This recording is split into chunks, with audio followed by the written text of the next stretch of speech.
flash mobs and race riots.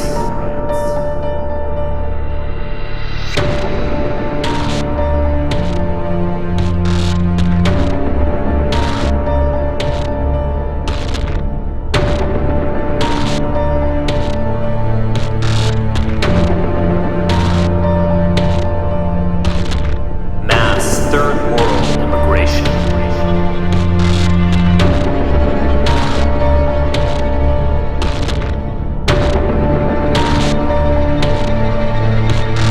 Blatant anti-white discrimination.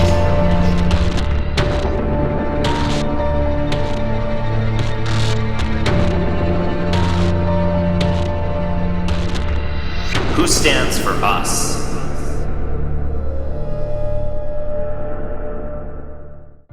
Have you ever wondered, why isn't there an organization that works for us? From African Americans to illegal immigrants, from lesbians to left-handers, every ethnic and interest group has its own lobby or cultural foundation. The exception, of course, is white Americans, our country's historic majority and founding population, the people that bears the unique heritage of Europe, Christianity, cultural excellence, and the scientific awakening. And there are also our peculiar folkways, holidays, traditions, and customs that make us both uniquely European and uniquely American. Only we are who we are.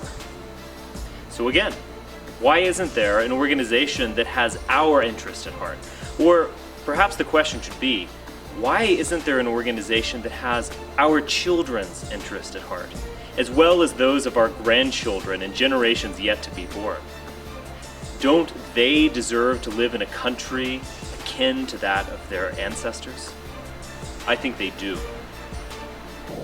As you can imagine, there's a lot of opposition to standing up for our heritage and interest, and political correctness is the least of it.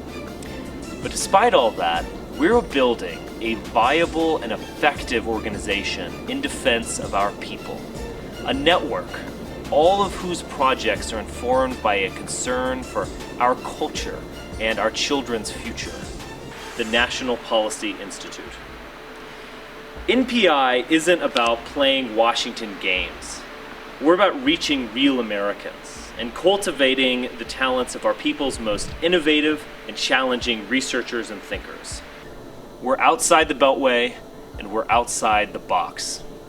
Our publications wing has produced works that sit in the great research libraries and which have influenced countless scientists and social thinkers.